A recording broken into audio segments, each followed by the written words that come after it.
আজকে সানডে আর এদিকে দেখো আমার মা করে দিয়েছে এখানে মাছের ঝোল। কি বলবো, কিচ্ছু বলার নেই এই মহিলাকে। এই যে এখানে এইরকম মাছের ঝোল করেছে। সানডে কেউ মাছের ঝোল খায়? কোথায় চিকেন মাটন এইসব হয় প্রত্যেক বাড়িতে, আর আমাদের বাড়িতে হয়েছে মাছের ঝোল। ভাল লাগে কখনো? তাও আলু কপি কি সব দিয়ে করেছে।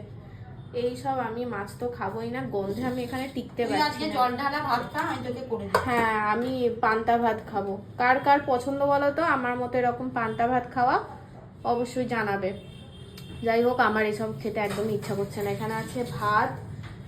এটা আবার কি গো? কি সব আজকে রান্না করেছো গো? উচ্ছে আলু ভাতে, লাল শাক ভাজা, কাঁকড়েল ভাজা, মোচার চপ, এখানে আছে ফুলকপি আলু মাছ দিয়ে ঝোল, আমের চাটনি, লেবু নুন, আর কি চাই? ঠিক আছে, একটাও তো আমার পদের রান্না না। আমি কি এখানে করবো? একমাত্র এই চপটা দেখতে পাচ্ছি আমার খাওয়ার মতন। আর এটা রবিবারের রান্না হয়েছে। কি খাবো আমি?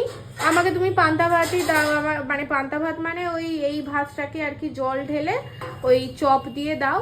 আমি এই যে আমার ভাত এদিকে রেডি হচ্ছে, জল দিয়ে এই যে লঙ্কা দিয়ে মেখে আমি এটাই খাবো। এই আলু ভাতে আর কি এইসব মেখে, এটাই ঠিক আছে। এই সব ভালো লাগে? তোমরাই বলো তো যে এই রবিবারের বাজারে এই সমস্ত রান্না করেছে, এই বিচ্ছিরি বিচ্ছিরি খাবার, এসব কেউ খায়? আমি তো খাই না। যাই হোক, আর এই যে আমার ওদিকে রেডি হচ্ছে, আমি বরঞ্চ জল ঢালা ভাতই খেয়ে নেবো। তো আজকে রবিবারের মেজাজটাই তুমি খারাপ করে দিলে, কি আর বলবো। এক্সপেক্ট করেছিলাম চিকেন ফিকেন হবে, ওই জন্য ভিডিও করতে এলাম, আর এসে দেখছি মাছ করেছেন, চিকেনের বদলে মাছ করেছেন। কি বলবো আর।